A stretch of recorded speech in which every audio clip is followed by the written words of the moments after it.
Muito boa noite, Bruhim Abaim. Bem-vindos. Falar sobre hoje com um tópico que a gente pode desenrolar ele no nosso dia a dia, nas nossas vidas, se Deus quiser, que seja sempre com a ajuda de Hashem. Vamos lá. É o seguinte, queridos. A gente tem alguns personagens na nossa Torá Kedoshá e na história do mundo também, que a gente olha eles e a gente se acostuma a ver eles de alguma forma, mas eu queria que a gente olhasse do começo ao fim. Olha que interessante. Por exemplo, me explico, se a gente for olhar para o primeiro dos patriarcas, a gente conhece ele como Avraham Avinu, correto? Mas Avraham Avinu algum dia foi um Abrão, que se transformou em Avraham Avinu, o primeiro dos patriarcas, mas ele começou como Abrão. O que mudou de Avraham para Avraham e para posteriormente Avraham Avinu? O que fez ele passar por estas três etapas? A resposta é um fato. Hashem proporcionou para ele algo chamado Nisayon. Nisayon são testes. Esses testes fizeram com que Avraham Avinu fosse de Abrão ou Avram para Avraham e posteriormente Avraham Avinu, lembrado para sempre como o primeiro vagão da locomotiva chamado Bnei Israel, o povo Yehudi.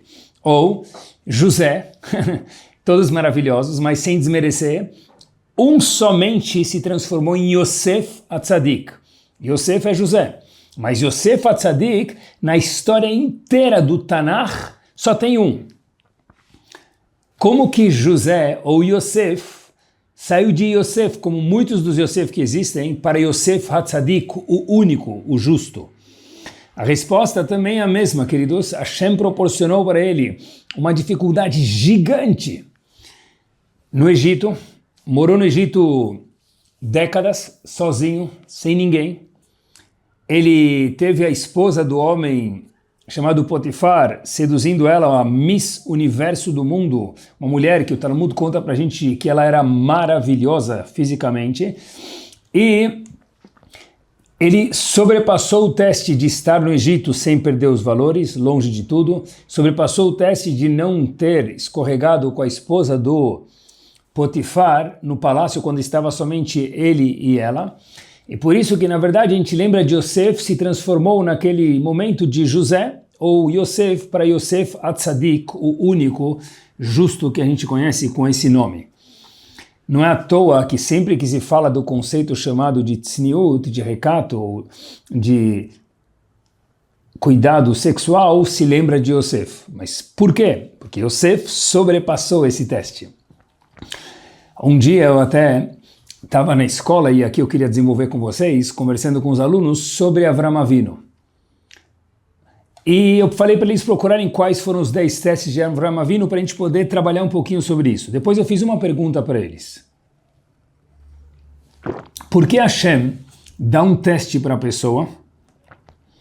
E a resposta que a gente poderia imaginar é para ver o resultado.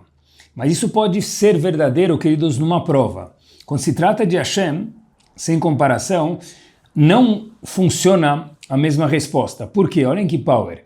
Quando alguém dá uma prova para alguém, ele quer saber se a pessoa sabe a resposta. Eu quero testar o conhecimento do meu aluno. Eu quero testar o conhecimento do meu funcionário. Eu quero testar, ok. Mas, por que Hashem manda um teste para alguém? Acompanhem comigo. Se o teste é o que faz a pessoa crescer, como a gente provou de Avraham e Yosef, podia provar de muitos outros, mas é suficiente. Qual que é a necessidade, melhor dizendo, de Hashem mandar um teste para alguém? Hashem já sabe se a pessoa vai crescer ou não.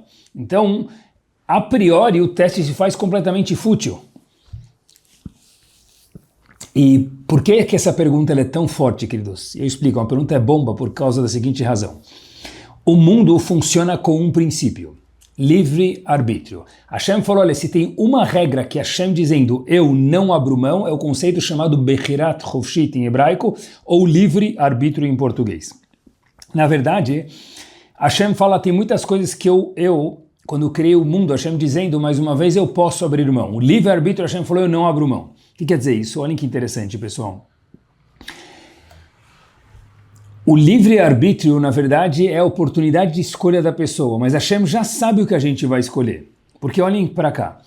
Se Hashem não sabe o que a gente vai escolher, então Hashem não é Hashem, que sabe tudo. E se ele já sabe, então volta a pergunta por que Hashem dá um teste para a pessoa. Cada um de nós vive sobre uma regra, a humanidade inteira, livre-arbítrio. Freedom of choice, Bechirat Chofshit. Mas por que livre-arbítrio? Não, porque Hashem quer ver como a gente vai se desenrolar em situações adversas. Mas um minuto, se Hashem já sabe tudo, perguntei para os alunos, e pergunto aqui para vocês, então para que testar a pessoa? E se Hashem não sabe, então ele não é Hashem, que sabe tudo. Deus, certeza que sabe tudo. Pergunta power e difícil. Ficou um silêncio e eu queria responder o silêncio para vocês. É o seguinte, eu falei para eles o seguinte, não vi isso escrito, mas queria me aventurar com vocês. Imaginem uma pessoa que a gente vê ele hoje corporalmente, um exemplo, que ela é uma pessoa trabalhada corporalmente. Uma pessoa que a gente vê essa pessoa e fala, uau, esse é um homem, ou sei lá, forte, com bíceps e o músculo bem trabalhado corporalmente. Se a gente olhar para essa pessoa, hoje ela tem 25 anos de idade, 30 anos, a gente vê uma pessoa forte.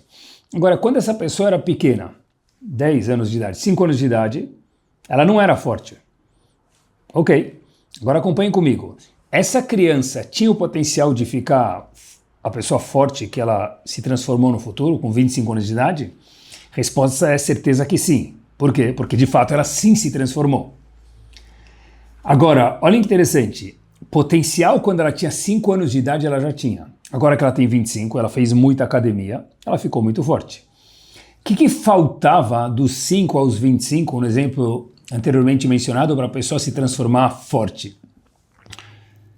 O exercício para que a pessoa possa desenvolver esse potencial que já existia, no caso, naquela criança. Aquela criança já tinha o potencial de se transformar em forte e porque exercitou na academia, ficou de fato forte. Os testes são exatamente a mesma coisa. As adversidades que a gente passa na vida são exatamente a mesma coisa. Os testes não são para Hashem, porque, de novo, Hashem sabe de tudo e ele já sabe o que a gente vai escolher ou deixar de escolher, certo ou errado, que é só sobre isso que depende o livre-arbítrio. Escolhas, muitos têm. Livre-arbítrio, somente o ser humano. Escolhas, qualquer animal tem. Livre-arbítrio, só o ser humano. O que é livre-arbítrio? Escolher entre o certo e o errado. Essa escolha, Hashem já sabe o que nós vamos fazer, queridos. Então, para que Hashem nos manda os testes? Para transformar cada um de nós de Abrão em Avram Avinu, José em Yosef Atzadik. Como? Para que a gente possa desenvolver o nosso potencial, porque o potencial já existe. Sem a academia, os músculos não florescem.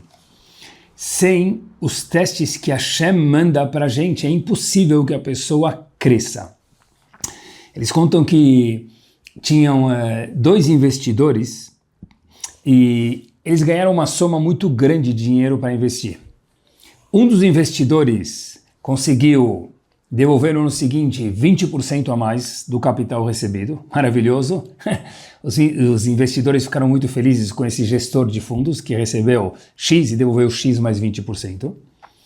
Porém, o segundo gestor pegou o valor e devolveu exatamente a mesma coisa. Ele ganhou 1.000 e no ano seguinte devolveu 1.000. 0% de lucro. Ok, já é bom porque não teve nenhuma perda. Mas o que não pode acontecer é quando o gestor daqueles investimentos devolve, se fosse em cédulas, exatamente as mesmas cédulas, porque mostra que a pessoa não fez absolutamente nada, não investiu em nada. Não perder é bom, porque também já é um bom começo, ganhar melhor ainda. Mas quando a pessoa deixa as mesmas cédulas na gaveta e não as utiliza, então é desperdício de potencial, isso, desperdício no caso de dinheiro. Hashem deu para cada um de nós testes para que a gente possa externalizar o nosso potencial. Quando a gente foge dos testes, a gente acaba deixando as cédulas na gaveta e devolvendo para o investidor exatamente as mesmas cédulas que ele deu para a gente no ano passado, 120 anos atrás com saúde. Eu fiquei pensando um dia, caldo de cana. Tem gente que gosta de tomar, mas quem não gosta vai entender o exemplo, certeza também. Só dá para beber o caldo de cana e transformar a cana em caldo de cana quando passa por aquelas engrenagens muito apertadas. A cana passa por aquelas engrenagens muito apertadas que a gente já viu, dá até medo de olhar.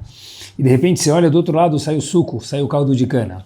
Na vida, para que a pessoa possa crescer, externalizar o potencial dela, não é para Hashem, é para a gente. Óbvio que a Hashem fica feliz quando a gente faz escolhas certas, mas a escolha certa é para que nós cresçamos o nosso potencial, os nossos músculos de gente de verdade. Rav Steinman Zichron Libraha conta pra gente algo interessantíssimo, fala que a pessoa, no status quo dela, é evitar desafios. De novo, a pessoa tem uma certa preguiça e uma certa comodidade, melhor dizendo. Então, o status quo de cada um de nós é evitar que a gente tenha desafios. Ninguém vai procurar desafios e não precisa procurar, e é errado procurar.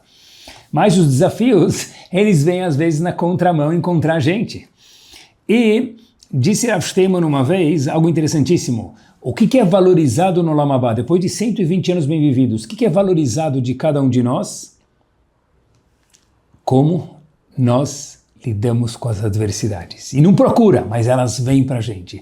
E quando a pessoa sabe disso, sabe que o propósito das adversidades não é para afogar a pessoa, e sim para externalizar o potencial, igual a academia. Se a gente for pensar, queridos, o que a pessoa faz na academia? Ele paga para sofrer. A gente paga e a gente vê as pessoas puxando peso, etc e tal, vê a pessoa suando com aquela cara de ai, não aguento mais. Mas, um minuto, você pagou para se colocar nessa situação? Sim. Por quê? Porque eu sei, nós sabemos que a única forma de crescer é exercitando. O melhor personal trainer do mundo é a Kadosh Baruch Hu. E ele dá pra gente, só ele, o exercício especial e específico que cada um de nós precisa, que só assim a gente consegue crescer. Cada vez que uma criança nasce, menino, a gente faz Baruch Hashem Brit Milá nele, a circuncisão, e a gente fala uma frase no Brit Milá. Acompanhe comigo. Qualquer Brit Milá, Sfaradi ou Ashkenazi, Keshem Shenichnas Laberit, igual que essa criança entrou no Brit, fez o pacto, fez o Brit Milá, hoje a circuncisão, Kach e Kanes le Torah, Chupá, Umasim Tovim. Assim também essa criança possa, no futuro, estudar Torá, casar e também fazer boas ações. Olhem que interessante, pessoal. Isso aqui, na verdade, faz parte de todo o Brit Milá, faz centenas e milhares de anos. O que Hashem está falando para a gente? Olhem que interessante. Estava pensando uma vez, talvez essa é a resposta. Qual a relação? Igual que a pessoa fez Brit Milá, que ele possa casar e depois ter uma Tovim, estudar a Torá também. Porque igual que ele fez Brit Milá, ele também possa fazer isso. Qual a ligação de um com o outro? Hashem está falando para a gente, talvez, queridos, o seguinte. Agora que você fez Brit Milá, você entendeu o que é se esforçar de verdade, de fato, fisicamente, me permitam tirar um pedaço de si para Hashem. Óbvio que a gente não deve fazer isso, né? A gente, só quando Hashem manda, mas a pessoa tem que se esforçar e dar um pedaço de si para Hashem. Hashem falou, agora que você entendeu, meu querido, o que é um esforço, a gente fala isso para todo bebê. E para a gente lembrar isso para sempre. Agora sim você está pronto para entender o que é Torá, porque Torá precisa de esforço. Chupá, casamento, precisa de esforço. E Maasim Tovim, boas ações, também precisam de esforço. Ou seja, o esforço ele é indispensável para que a pessoa possa crescer. Tem uma parte que a gente fala na Tefilá todos os dias, olhem que interessante, acompanhem comigo um passo adiante. Taneh Bar Kappara. Bar Kappara, um dos grandes rabanim, falava no Talmud o seguinte, Ilu hayanotem bakortov shel dvash. Se a pessoa colocasse no incenso um pinguinho de mel, En Adam Yachol La'amod Mipnei Recha. A pessoa não ia conseguir aguentar o cheiro, ia ficar muito forte o cheiro do incenso no Bet HaMikdash, no templo. Pergunta, então, continua esse texto do Talmud, a gente fala todos os dias na reza de manhã, Velama Imerevim Badvash. Então, por que a gente não mistura mel com incenso diário no templo? Porque o Kohen Gadol não trazia isso. Porque Hashem falou, porque a Torá proibiu trazer mel no templo. Rav Shimon Schwab, no fim de Parashat Vaikra, faz uma pergunta fortíssima sobre esse trecho que a gente fala todos os dias. A gente acabou de falar que o Kohen Gadol não coloca mel no incenso porque o cheiro é muito forte e a pessoa não ia aguentar esse cheiro. Pergunta o Talmud, por que o Kohen Gadol, no caso, não misturava mel? Diz ele porque Hashem proibiu trazer mel no templo. Habibi, a gente acabou de falar que a razão que não se coloca mel é porque porque a pessoa não aguenta ficar com o cheiro do mel, é insuportável, o cheiro é muito forte. Então por que está escrito logo em seguida, e a razão que a gente não coloca mel é porque Hashem falou para a gente não colocar.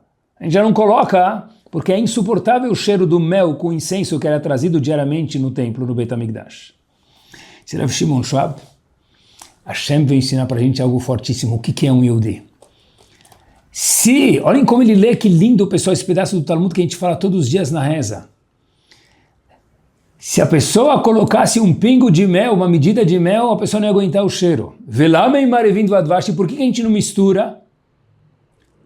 Porque Hashem proibiu. Porque se Hashem tivesse mandado colocar mel, mesmo que o cheiro fosse difícil de aguentar, o Yehudi ia fazer isso. Por que a gente não coloca cheiro? Porque o Kohen Gadol não colocava mel no cheiro, no incenso, no templo? Só porque Hashem não mandou. Porque se fosse pela dificuldade do cheiro, isso não seria razão que pararia nenhum Yehudi de deixar de colocar mel no incenso. Pessoal, olhem que power! Lamei marevim vadvash. Porque a gente não coloca. O cheiro é muito forte, a gente não aguentar. Não é por isso. Porque Hashem proibiu trazer mel dentro do templo do Beit HaMikdash. That's it. Porque para um Yehudi, o esforço não é uma razão para não fazer algo. David HaMelech, um passo adiante, falando de esforço, queridos, que é o que transforma a gente, que é o que a gente está falando hoje. Teste traz esforços. Esforços são que fazem transformar a gente de pessoas pequenas em gigantes. David HaMelech disse no Teili, David HaMelech é um dos homens que mais se esforçou para virar o que ele virou, disse David HaMelech o seguinte, Ashrei HaGever Asher Tisrenu Yah, Umitoratecha Telamedenu. Sortudo é o homem, sortudo é a pessoa que Hashem traz dificuldades, adversidades para ele, Umitoratecha Telamedenu, e que ele estuda a Torá. Rav Yaakov Kanievsky, mais conhecido como Steiper, ele faz a seguinte questão. Qual a relação do começo do verso de David HaMelech para o fim? Sortudo é o homem que estuda a Torá. Sortudo é o homem, melhor dizendo, ou a pessoa que Hashem manda adversidades para ele crescer. O mitoratecha telamdenu, ele estuda a Torá. Qual a relação de estudar a Torá com adversidades? São duas coisas aparentemente nada a ver uma com a outra. Disse o Steiper o seguinte. Cada um de nós, falando em esforço, falando em adversidades, cada um de nós precisa passar por algumas adversidades na vida para se transformar um gigante. Tem duas formas de passar por elas. Uma delas é estudando Torá, a pessoa quebrando a cabeça, esse esforço, essa adversidade, essa dificuldade, ela é acreditada para a pessoa. Então vamos dizer que a pessoa precisa passar por 10 unidades de dificuldade, vamos chamar, nesse mês, por exemplo. Disse David HaMelech, assim explica o Steiper o Pasuk, Ashrei HaGever Asher Tisrenu Yah. Sortudo é o homem que Hashem dá adversidades para ele, ou para ela, porque é assim que a gente cresce. O mitoratecha telamdenu, com a Torá, a gente estuda.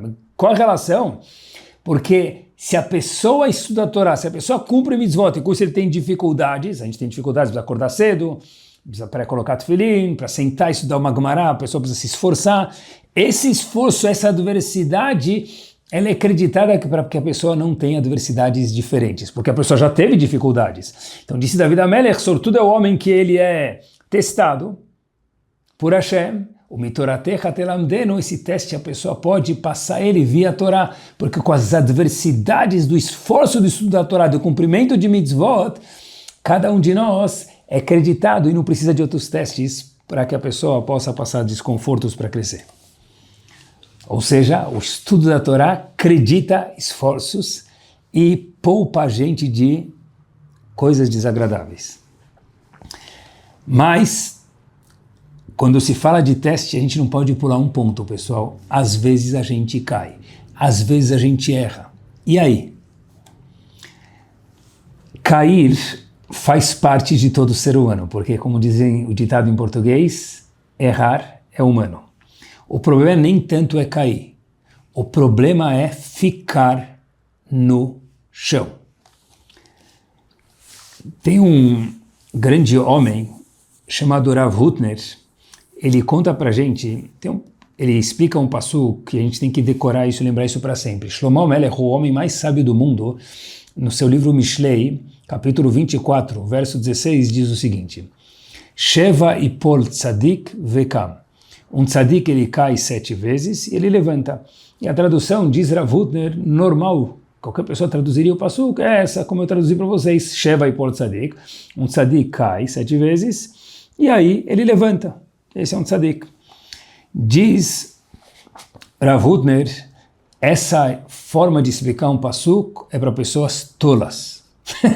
Então, qual a forma certa de explicar o passuco? Sheva ipol tzadik vekam, disse o homem mais sábio do mundo, Shlomo Melech, Sheva ipol tzadik, 7 vezes um tzadik cai, e ele vekam, ele levanta.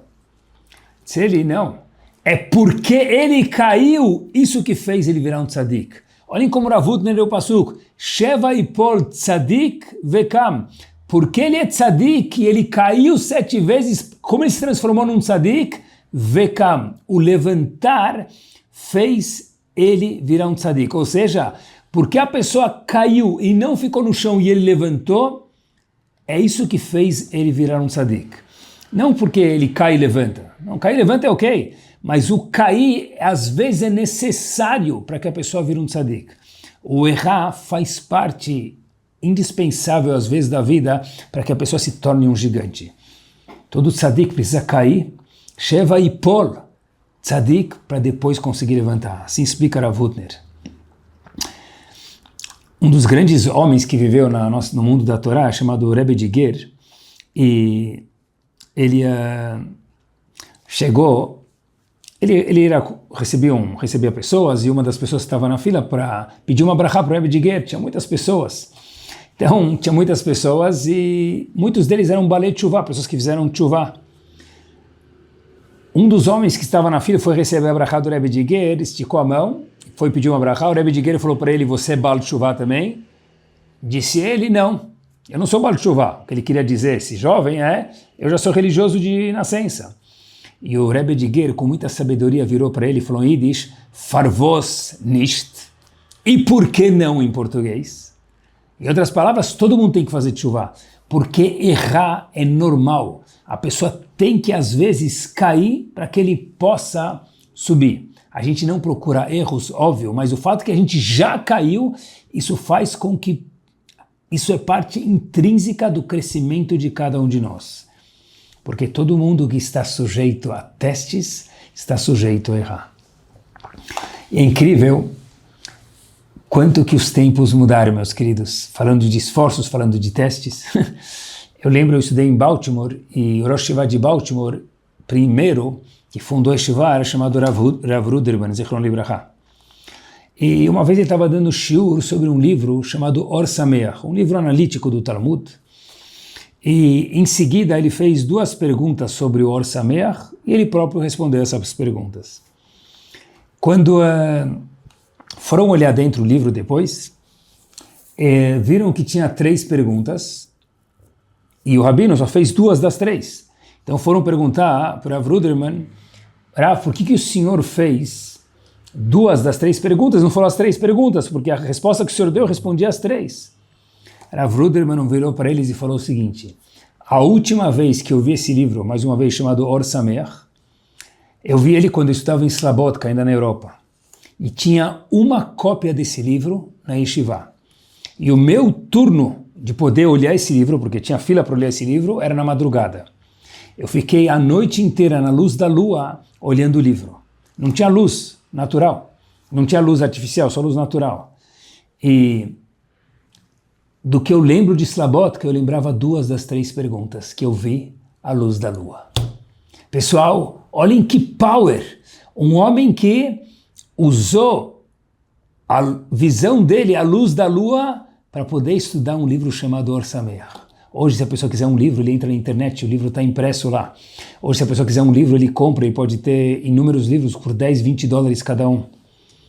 Antigamente, pessoal, para ter um livro, era algo escasso. Tinha um quando chegou para a Yeshiva inteira. Acompanhem comigo. Outro exemplo, já que a gente está falando de esforço, o Rambam Maimonides, olhem que power. Viveu há quase 1000 anos atrás, E na verdade o Rambam, ele codificou o Talmud inteiro, leis que são aplicáveis hoje em dia ou não. Por exemplo, leis do Bet HaMikdash, que a gente ainda não tem por enquanto, o Rambam também codificou, diferente do Shulchan Aruch. E o Rambam, certeza, não tinha um set do Shas. Ele não tinha o Talmud inteiro. Claro, como a gente sabe disso, o Rambam viveu de 1135 a 1204 no calendário laico. Quer dizer, o Rambam, curiosidade, viveu 69 anos. Somente. Olha enquanto ele fez 69 anos de vida, pessoal. A imprensa foi feita em quando? Em 1450, né, na Alemanha. Então, um minuto. Se o Rambam viveu 300 anos antes da imprensa, ele não tinha livros impressos. Então, como que o Rambam codificou o Talmud inteiro? Tinham cópias do Talmud escritas à mão. Tenta imaginar, pessoal, quando a gente abrir uma página do Talmud, quantas palavras tem, quantas linhas tem, quanto tempo demora para escrever isso? O Rambam não tinha uma cópia somente para ele. Como ele codificou o Talmud inteiro? Uma resposta: esforço. Mesmo sem ter um volume pessoal de cada um dos tratados do Talmud. É algo gigante. O que quer dizer o potencial de esforço que a gente tem? O esforço transforma a gente em gigante. 19 de maio de 1953, acompanhem comigo. Edmund Hillary foi a primeira pessoa a chegar no Everest. Monte Everest, a primeira pessoa a pisar lá, depois procurem no Rav Google, foi Edmund Hillary. Chegar lá foi um show. Ele foi depois condecorado pela imprensa. Eu fiquei pensando, pessoal, quanto tempo durou chegar lá? 1 minuto. Ou chegar lá, estar lá e tirar foto, ou o que for, ganhar condecoração, óbvio que não lá em cima, depois que ele voltou, isso aqui demorou 1 minuto. Mas, olhem que power, o processo de chegar em cima do Everest, que foi o accomplishment dele, foi a grande conquista. Chegar lá demorou 1 minuto, ring the bell, bateu o sino e halas, acabou, depois tem que descer. A grandeza não foi estar lá, a grandeza foi chegar até lá. Quando se fala de testes, pessoal, quando se fala de crescimento, de adversidades, de esforço, queria aprender junto com vocês uma coisa muito importante que a gente esquece às vezes. Tem que saber curtir o caminho, não somente o ponto final. Sabe quando a pessoa vai numa maratona, ele corre 5, 10 quilômetros, 40 quilômetros, o que for, o legal é quando a pessoa chega na final e puf, te corta a fita. Mas isso dura 1 segundo. A pessoa tem que aprender a curtir o processo. Tudo que a gente faz tem que curtir o processo. Eu termino uma Masechet, sim, a última linha é o Sium, mas cada linha é um caminho do processo do Sium. E assim todas as adversidades que a gente faz na vida. Tudo que a gente tem de adversidade na vida, pessoal, para a pessoa crescer, não dá para ele curtir ou ela curtir somente aquele finalzinho, muito pouco. A pessoa tem que aprender a curtir o processo. Chegou em cima do Everest, Yahoo, claro! Mas aprende a gostar do processo de chegar lá em cima. Cada passo que a gente está dando, a gente está chegando mais perto do topo do nosso Everest.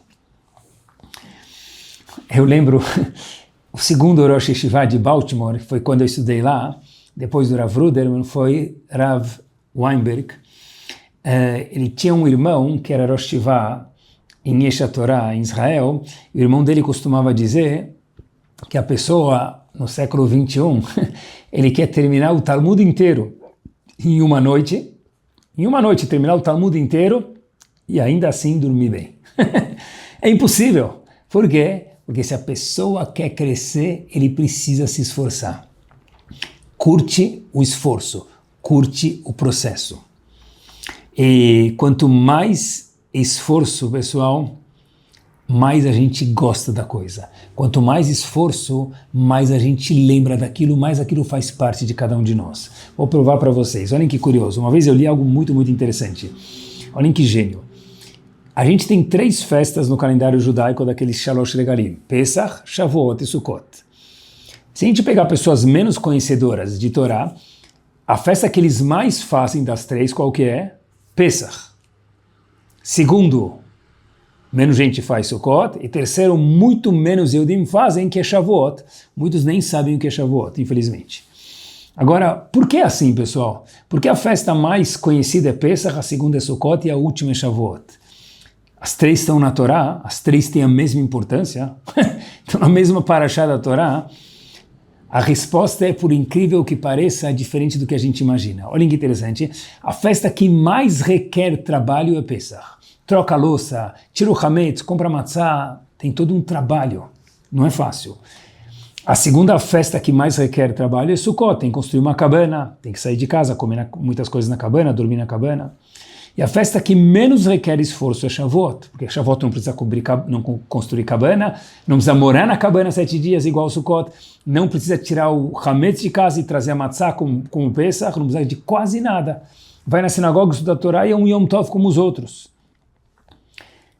Por que então a gente lembra primeiro Pesach, depois Sukkot, depois Shavuot? Porque tem mais gente que cumpre Pesach em segundo Shavuot e muito menos Sukkot, porque quanto mais esforço, isso não afugenta as pessoas, mais fica marcado, pessoal. Quanto mais a gente se esforça em que power, mais aquilo fica dentro de Bnei Israel. Brit Milá, um esforço, é uma cirurgia quase que. E olha que interessante, queridos, feita no 8º dia, do jeito que ela pede. Brit Milá até hoje é feita. A gente imaginaria, quanto mais difícil, menos é feito. É o contrário, quanto mais esforço, mais fica na gente. Se a gente quer deixar algo na gente, se a gente se transformar em algo, se transformar no Yosef Hatzadik dentro de nós, no Avram Avinu que tem dentro de nós, é o esforço que transforma a gente em gigante. Agora, o esforço, ele tem que ser valorizado. Porque olha que interessante, nós somos chamados de Bnei Israel. Bnei Israel, povo Yehudi é chamado de Bnei Israel. E não Bnei Yaakov, porque a palavra Israel é Yaakov. Yaakov teve 2 nomes, Yaakov e depois Israel. Quando a gente é chamado de Bnei Israel, nós somos chamados descendentes de Yaakov, 12 tribos. Por que a gente não é chamado de Bnei Yaakov e Bnei Israel? A Torá conta para a gente a razão que a gente é chamado de Bnei Israel, filho de Israel, no caso Yaakov. Mas por que justo Israel? Então, a Torá conta para a gente que o anjo de Esav veio lutar com Yaakov em algum momento. E, de repente, a Torá conta para a gente algo interessante. Quem ganhou a luta?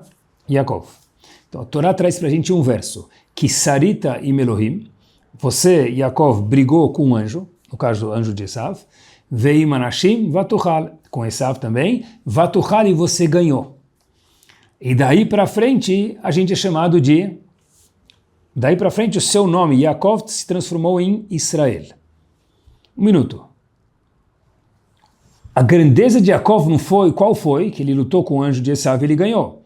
Vatuchal quer dizer ganhou. A gente devia ter sido chamado de Bnei Tuchal, descendentes daquele que ganhou. E não Bnei Israel. O que quer dizer Israel? Hashem falou para ele, olha Habib, já que você lutou com o anjo, você ganhou, o seu nome agora vai ser Israel. Mas a palavra Israel vem de luta. Sarita quer dizer lutar. Como o pastor mencionou. Que Sarita... E Melohim, você lutou com o anjo de Esav, Vatuchal é ganhou. A gente entende no mundo contemporâneo, no mundo moderno, melhor dizendo, que a grandeza é ganhar, Vatuchal. Então o nome de Yaakov devia ser chamado o quê? Tuchal, vencedor. Hashem falou, não, você vai ser chamado de Israel, lutador. Porque para Hashem, o que interessa não é quanto saiu disso. Porque o outcome, o vencer ou não vencer, não depende da gente. O que depende de cada um de nós é o quê? O esforço, é lutar. Porque perder também é ganhar. Se a gente está lutando e a gente perde, perder também é ganhar. Sheva ipol tzadik vekam. Tem que cair para levantar? Não, disse Rav Hutner. O tzadik sabe que a queda é imprescindível, é indispensável. Porque o problema não é tanto a queda ou a vitória. O problema é não lutar. O nosso nome até hoje é Bnei Israel, nós somos filhos do lutador e não filho do vencedor, se referindo a Yaakov. Powerzíssimo. Assim disse o Hidushei Harim. E eu queria conversar com vocês um ponto referente a esse assunto de testes, de desafios, de esforço. Em Parashat Vayetze, meus queridos, um passo adiante, Yaakov pergunta para Lavan o seguinte, seu sogro, por que você me enganou? Eu combinei com você que eu ia trabalhar 7 anos e ia casar com Rachel. E de repente você me enganou e me deu Leá, que é outra irmã e não a qual eu combinei com você. Qual foi a resposta de Lavan para Yaakov? Acompanhem comigo. A gente conhece a história, mas talvez a gente nunca pensou nisso. Eu queria abrir aqui com vocês. Disse Lavan, olha, o pai de Leá, eu tenho um problema. É feio na minha cidade da irmã mais jovem, no caso Rachel, antes de Leá. Por isso que eu te dei Leá, e depois vai trabalhar mais um pouco, eu vou te dar Rachel. Quer dizer, eu queria, mas não rola no português, claro. É culpa da cidade, não é minha culpa. Ou seja, eu combinei com você que eu ia te dar Rachel, mas na hora H eu acabei te dando Leá, que não é o que a gente combinou, porque não é minha culpa. Na cidade fica feio, porque minha filha vai ficar encalhada, então eu te dei primeiro a mais velha, Leá, que não foi o que eu combinei com você, Yaakov, Lavan falando, e depois, trabalha mais um pouco que eu vou te dar Rachel. Ou seja, Yaakov justificou o ato dele, é culpa dos outros. Ah, mas a gente combinou isso, me falava isso lá atrás. Não rola. Olha que interessante, pessoal. A pessoa colocar a culpa nos outros por não crescer é uma coisa que não é novidade no século de hoje ou na história do mundo, é coisa antiga já, com Yaakov e Lavan dialogando, no caso Lavan se justificando para Yaakov de ter sido desonesto. Adam Arishon fez o mesmo, a Torá conta isso para a gente, por isso que a gente pode repetir, apesar que Adam Arishon é uma pessoa gigante, mas a Torá conta para a gente. Adam Arishon chegou e foi comer da fruta, que era tudo menos maçã, e aí Hashem falou para ele, você comeu da fruta proibida? Adam Arishon falou, olha, eu mais ou menos, porque a esposa me deu e eu comi, você me criou uma esposa, ela me deu e eu comi. Em outras palavras, não é minha culpa. Lavan falou, não é minha culpa. Adam Arishon falou, não é minha culpa. Qual seria o modelo correto de agir, pessoal? E a gente tem um modelo correto na Torá. Olhem que Paulo, olhem como a Torá é magnífica. Tem um homem chamado Yehudá, descendente de Yaakov, e Tamar. Yehudá, em algum momento, acaba tendo relações com a mulher, que é Tamar, ele não sabia que era sua nora, e essa mulher está grávida. E aí o sogro dela, mais uma vez Yehudá, fala, como que minha nora está grávida se o marido dela morreu? Deve ser que ela teve relações com alguém que ela não devia. E ela vai ter uma penalidade grave por ter feito isso. Tamar falou o seguinte, eu tive relações com um homem, esse homem me deu um cajado de garantia, esse é o cajado dele. Aí que Tamar Yehudá percebeu que esse era o cajado dele e falou, uau, fui eu que tive relações com ela. Exatamente como isso aconteceu, não vem ao caso agora, mas olhem que interessante. Qual foi a reação de Yehudá agora? Yehudá podia ter falado, eu não sabia, não é minha culpa, foi meu sogro, foi minha sogra, foi a cidade, como foi minha esposa, como Adam Arishon falou, como Lavan falou. Yehudá virou para ela e para todo mundo que estava em volta, que é algo dificílimo, e falou, Tzadekah mimeni, ela tem razão, a culpa é minha, eu errei. Pessoal, esforço quer dizer ir para frente, errar não é o problema, ser um erro é o problema, continuar no chão é o problema, errar faz parte, é só assim, disse Rav Hutner, que a gente cresce. Quando a pessoa tem alguma adversidade na vida, ele fala, é culpa de quem me criou, não é minha culpa, é culpa dos meus pais, é culpa da comunidade, é culpa da cidade que eu vivo, é culpa da sinagoga que eu frequento, é culpa dos meus professores, do rabino da sinagoga, é porque eu estou muito ocupado, N respostas. O que já aconteceu com cada um de nós já foi. O que nós faremos com isso daqui para frente, queridos, isso é nosso trabalho. Quando se fala de esforço, não é dar culpa nos outros. Isso Lavan sabia fazer muito bem. Hashem falou para a gente, olha, quando se fala de esforços para transformar nós no gigante que tem dentro de nós e todo mundo quer isso, o que eu tenho até hoje, sim, é consequência dos meus pais ou da comunidade ou o que for. O que nós vamos fazer com isso de hoje em diante, isso depende única e exclusivamente somente da gente. Isso a gente acaba sem querer às vezes esquecendo, porque é tão mais fácil dar culpa nos outros do que crescer, mas é tão menos saudável e a gente sabe disso. E olhem só que curioso, pessoal. Eu vi uma coisa muito, muito interessante, muito simples, mas interessante. Sempre que a gente fala para alguém Mabruk ou Mazal Tov, quando a gente fala para a pessoa Mazal Tov, parabéns, né? Sempre que a pessoa recebe uma nova responsabilidade, por exemplo, ele vai casar, a gente fala para ele Mazal Tov ou para ela. Bar Mitzvah vai receber sobre si as mitzvot ou Bat Mitzvah, Mazal Tov. Aniversário, está um ano mais velho, mais responsável, Mazal Tov. O que quer dizer isso, pessoal? A gente só consegue ganhar um Mazal Tov, melhorar o nosso Mazal, quer dizer, melhorar ainda quem a gente é, com uma nova responsabilidade. Porque sendo quem a gente já é, a gente não consegue mudar. Cada vez que a gente falar para alguém Mazal Tov, o que a gente está falando? Agora que você ganhou uma responsabilidade nova, parabéns. Agora você pode ser mais alguém do que você já era.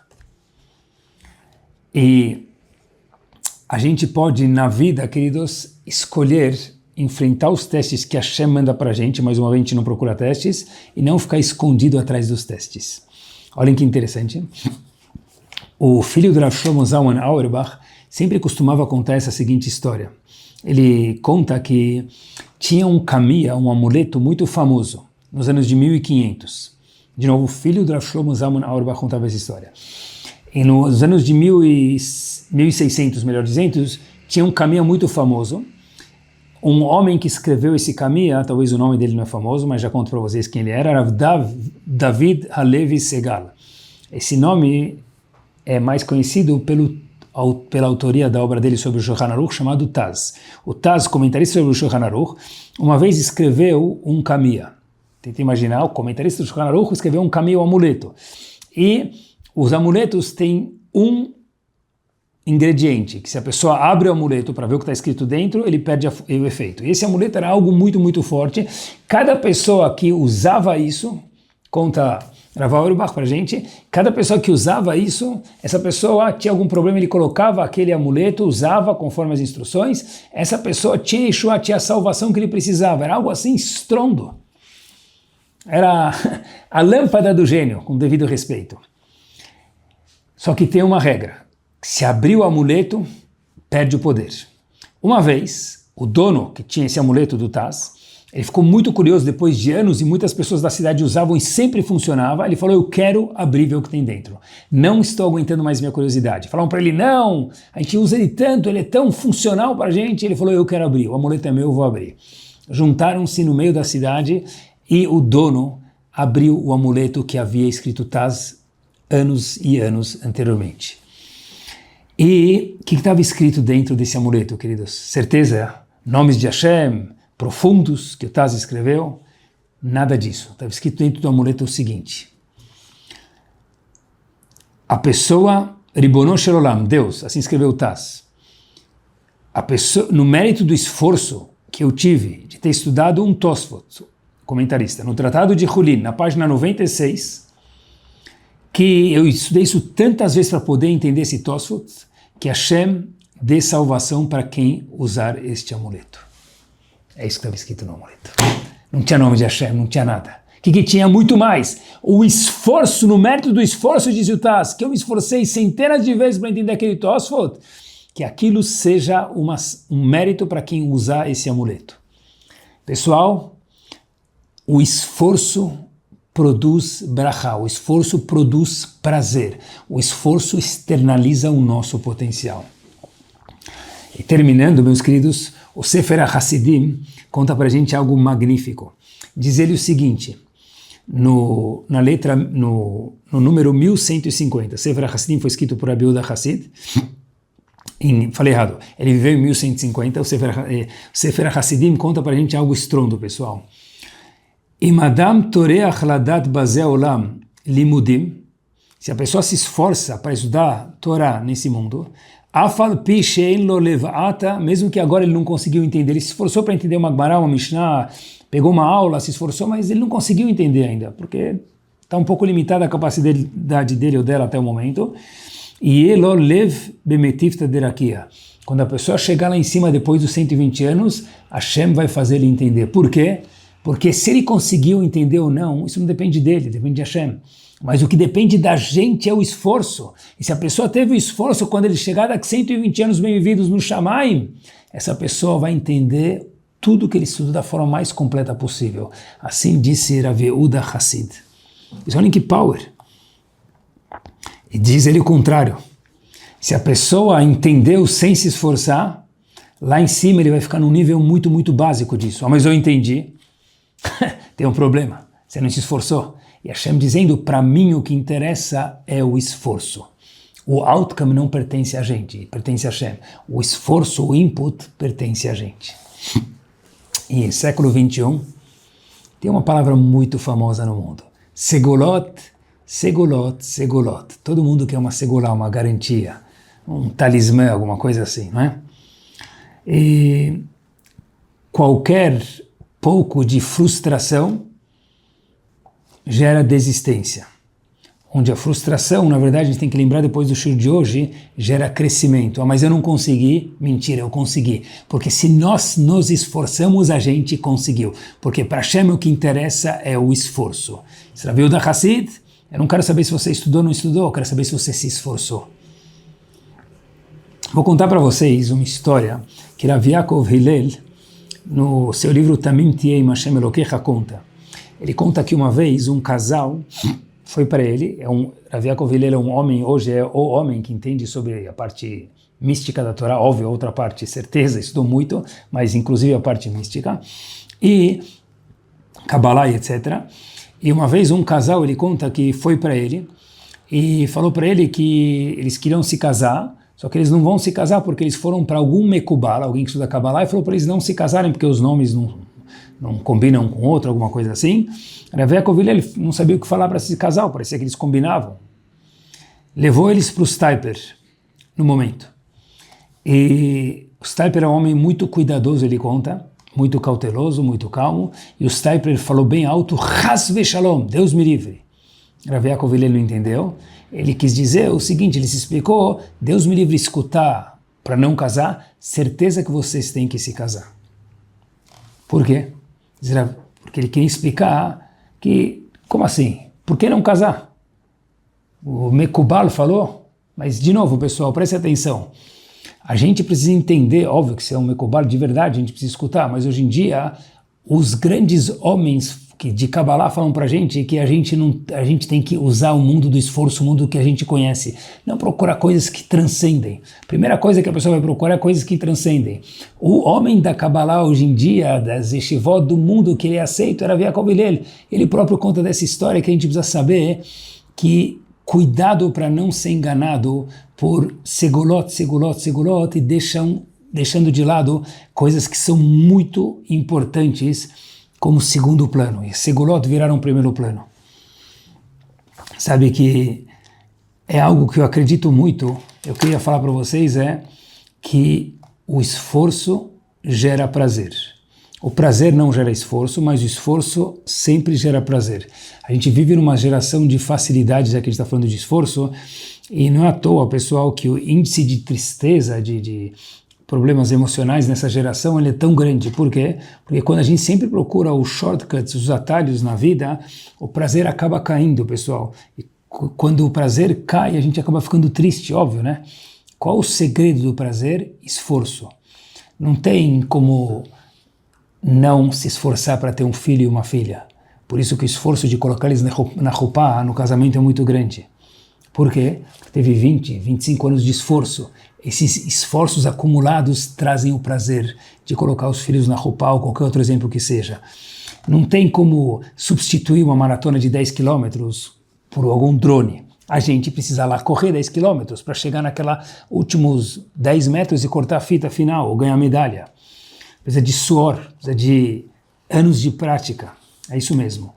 Se precisa de suor, precisa de prática, precisa de esforço, dá prazer. Casamento também, a pessoa casou 10 anos, 20 anos, 30 anos, precisa de suor. Esse prazer vem do esforço de conseguir se organizar, de estar juntos por tantos anos e que fique 120 anos. Ou seja, pessoal, quando se fala de testes, se fala de esforço, a gente tem que lembrar que, na verdade, a gente não procura testes, mas os testes externalizam o gigante que tem dentro de nós, e a forma mais certa de ter prazer na vida é quando os testes já vêm ao nosso encontro, falar, olha, é daqui que eu vou ter prazer na vida. Porque coisas fáceis trazem prazeres momentâneos, coisas de esforço duradouro trazem prazeres duradouros também e muito mais fortes. E com essa história a gente termina, pessoal. Os homens do antigamente não trocavam esforço por nada. Mea Shearim, história final. Uma vez, morava em Mea Shearim, faz pouco tempo atrás, num Shtiblach, uma sinagoga pequena, um homem que ficava estudando sozinho o dia inteiro. durante décadas da sua vida, Rav Eliashiv Zichron Libracha. Esse homem, para que a gente entenda quem foi, ele foi sogro do Rav Chaim Kanievsky, que tem a vida longa, sogro do Rav Yitzhak Zilberstein, homens grandíssimos que são hoje em Israel. Um neto do Rav Eliashiv, na época, teve um filho, no caso, bisneto do Rav Eliashiv. E o Brit Milá ele queria convidar o Rav Eliashiv para sentar de ser sandak, para ficar sentado no Brit Milá, quando for feito o Brit Milá. Rav Eliashiv falou, olha, na minha idade avançada eu não consigo me deslocar para outra cidade, chegar até onde vai ser o Brit Milá, queria muito estar lá, mas eu não consigo. Semana seguinte, ainda um dia antes do Brit Milá agora, o neto liga para ele e fala, Zeide, vovô, é um bisneto seu, e eu vi uma segulá que quem senta no Brit Milá do bisneto dele, isso é um ticket já garantido para o Olam Haba. Rav Eliashiv falou para ele, olha, eu queria muito ir, mas eu já não tenho mais força na minha idade, e eu vou te contar uma coisa importante, com ela a gente termina. Disse Rav Eliashiv, para esse neto dele, eu estou estudando o Torá minha vida inteira para ganhar meu Olam Haba. Eu não estou à procura de atalhos para o meu Olam Haba. Muito obrigado pela oportunidade. Pessoal, homens grandes sabem que se transformaram em uma tocha, se transformar em gigantes, só tem um jeito. Esforço, esforço e esforço. E não esqueçam que a coisa mais prazerosa do mundo só tem uma forma de ter ela. Esforço também. Semana maravilhosa a todos.